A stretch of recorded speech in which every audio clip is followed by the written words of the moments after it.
Chapter 31. A Selkie Story. The drive to the Sound was punctuated only by the noise of surrounding traffic. The air was so thick with tension, Aveny could hardly breathe. She kept expecting Bran to turn off the road early and take her to the nearest asylum instead. She ran her fingers over the skin, calming herself and trying not to think about what would come next. So much was riding on this one moment. If it didn't work, she'd lose everything. If she hadn't already. And she wasn't even sure it would work, that she could transform. She hadn't tried since that horrible day in the Marine Rescue Center, but she knew that if it could work anywhere, it would be the Sound. Aveny guided Bran to her spot with a series of one-word directions. When they finally stood together on the gravelly beach, gazing out at the Sound, she started to speak. But the tactile feel of his anger silenced her. She knew he couldn't hear her.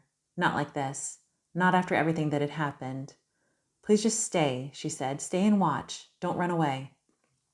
She walked over to the edge of the water and gently rinsed the skin in the surf. She could feel it sparking with life beneath her touch. "Not too far, Aveny," Brand cautioned her warily. She hoped he would forgive her.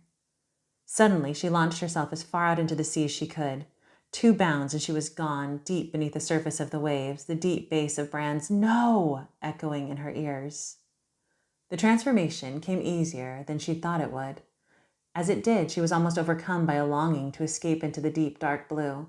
She could already feel it beckoning her renewed form, but she held on, turned back to shore, and plunged up out of the water. Brand was standing at the edge of the sea, hysteria etched into the lines of his face.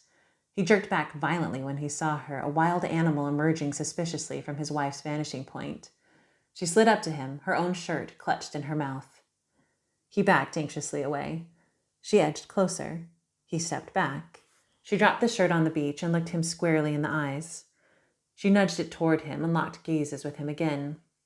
She thought she detected a trace of recognition flickering across his stunned gaze, but it was gone too quickly to be sure. She picked the shirt back up and wiggled closer to her husband. This time, he didn't move. She dropped it at his feet, looked up, and locked eyes with him again, willing him to bend down and see her. He remained frozen. She rubbed her head against his stiff calf, nuzzling it tenderly. He cringed and stepped lightly away, his mouth agape. His face had gone pale. Slowly, without breaking eye contact, Aveny nodded her head up and down 3 times, willing him to know the truth. He didn't respond. "I need something else," she thought to herself. She looked down to see if she might trace her name in the sand, but it was nothing but rocks. She groaned in frustration, a bellowing call that she immediately regretted as Brand flinched. She turned and slid back to the water's edge, stopping every few inches to look back at Brand. Each time she jerked her head toward the sea, motioning him to follow her. He didn't. She feared she may have broken him for good. Soon the water was lapping at her abdomen. She slid deeper into the cool liquid, feeling its sensation wash around her in luxuriously invigorating waves. She turned, looked at Brand once more, and jerked her head 3 times toward the sea. Slowly, he stepped forward. As he did, she rolled back into the waves, transforming as she went. When she popped her head above the surface, Brand was there, right by the edge. His expression was indecipherable. She had expected him to gasp or cry out, but he didn't. He looked, for a moment, like he might bolt, but he didn't. Instead, he charged forward, grabbed hold of her arm, and pulled her out of the surf, she dragging the empty skin in their wake. "It's okay, Brand," she protested. "It was me. That was me." She pulled away from him, causing them both to stumble and fall in opposite directions. When he scrambled to his feet, it was just in time to see her submerge and reemerge as the dark-eyed visage of a seal. The seal dipped its head back beneath the surface, and Aveny reappeared, calling, "It's me, Brand. Just look. It's me. I'm the seal." The words felt more liberating than she could ever have imagined. She submerged again, transforming as she went. She switched back and forth, praying against all hope that he could see, praying he wouldn't run, praying she wasn't really crazy after all. At last, she called out, "Come closer. See for yourself." This time, he did. He slowly waded into the water, not even pausing to pull off his shoes. He stood there, waist deep, watching her transform. As a seal, she swam up to him and wove in between his legs, curling up and around his torso in a friendly embrace. He didn't run. Hesitantly, he reached out and ran a hand along her smooth back. Finally, she emerged, her long dark hair running in rivers down her shoulders. This is what I couldn't explain to you, or to anyone, she said, searching his eyes for acceptance. Do you see why? Brand just nodded, one curt jerk of the jaw. He opened his mouth to speak and then closed it again. A long silence settled between them. How? He finally asked. I don't know, she answered. It's the skin. The skin does it. An idea flashed across her mind. Do you want to try? No. He shook his head for added emphasis, his eyes growing wide. Then he sighed and pressed his face into his hands. This is all just a lot to take in, he muttered. Aveny nodded in response, then asked, Can I tell you the rest? His eyes softened. Yes. The story poured out of her. She and Brand curled up next to each other on the shore, wrapped in an aspirational picnic blanket Aveny had tucked into the car trunk months beforehand, envisioning idealized family outings, and never used since, until now. She told him everything. Every single thing. When Aveny finally ran out of words, Brand asked, What happened to the girl, the one you pulled off the boat? Aveny shrugged. I don't know. I never did find out. I Googled to see if I could find a police report or something about her, but there was nothing. Brand gave a curt nod and stared down at his hands. Do you believe me? She asked, vulnerable and unsure. Brand sighed. After what I just saw, I'm not sure I believe myself. I'm sorry I didn't tell you from the beginning, Aveny said. I didn't see how I could. It all just seemed so crazy. I thought that's what I was for a while. I should have just told you everything. I'm so sorry. The words caught in her throat and made it hard to swallow. I'm so sorry for putting you and the kids through all this. Tears poured down her cheeks. I'm so sorry. A darkness fell across Brand's visage. I don't understand any of this, he said. It is amazing. But it's not safe, Aveny. You almost died. Twice. If you had, we never would have known what happened to you. I don't trust it. Aveny felt remorse giving way to a rising wall of protective anger. She took a deep breath and pushed it aside. He wasn't wrong, and she knew it. She wanted to deny it, but it was true. She'd nearly died twice in as many months. It wasn't safe. I know, she admitted. I told myself I wouldn't go back after the first accident, but I couldn't stop. I need to be here. It's part of me now. I had to come back. She paused, drawing in a long, ragged breath. I don't think I could stop even if I tried. Just like I came here that first time without even knowing I was doing it. I'd come back. I need it. You sound like an addict. You know that, right? I know, but it's true. I didn't know what it was like to be whole until this happened.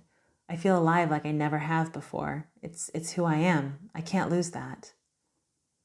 Yeah, that's exactly what an addict might say, Brand parried with pursed lips. Then he added softly, I always thought you were whole. Aveny's heart fell. It's not that, she countered. I've always been so happy with you. Nothing will ever change that. It's just that this opened up a whole part of me I didn't even know was missing. The words felt stupid and awkward on her tongue, but they were true. Listen, just try it. You'll see. Aveny pushed the skin into Brand's hands. He looked down at it warily, then finally relented. Okay, I'll try it, just for a minute, just to see. He smirked. You better not get me hit by a boat full of criminals. The joke fell flat, but neither of them cared. Its mere utterance felt hopeful, like they might one day laugh together again. Aveny walked back with him to the water. Then she released his arm and let go. He waded deeper and stood with his back to her, the skin an unsure offering in his outstretched hands. Aveny held her breath and waited. Okay, now what? Brand called back. She paused, confused. Now what? You just do it, she replied. She tried to remember what happened when she transformed. What did she do? She didn't really do anything. She just slid into the sea and switched. I think you have to be all the way under the water, she called out. It's freezing out here, Brand replied. Funny, she hadn't noticed. She never did. Brand braced himself and slid beneath the surface. The water rippled out in calm circles where he'd disappeared. Aveny waited, anxiety lapping at her heels. It was only then that she realized Brand might give in to the wild lure of the sea and jettison away from her, perhaps never to return. After all the stress of the preceding weeks, it might be too much to resist. And what if he got hurt out there? What if he died? It would be her fault. She felt the breath constrict in her lungs. But then Brand's head broke the surface of the water, droplets radiating out like a garden sprinkler on a hot summer day. He drew a loud breath and immediately coughed. "Nothing happened," he called back. "Nothing at all."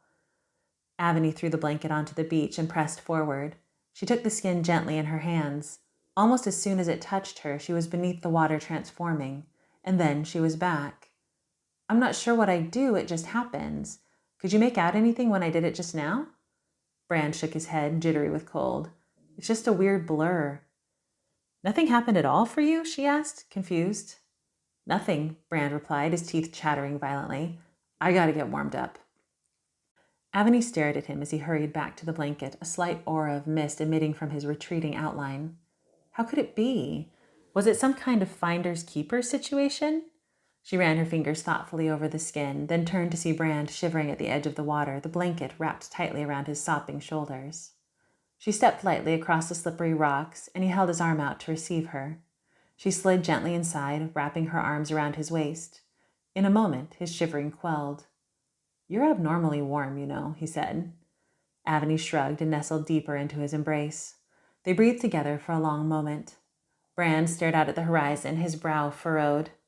"I think that, whatever this thing is, it only works for you." She stared at the skin thoughtfully. Maybe.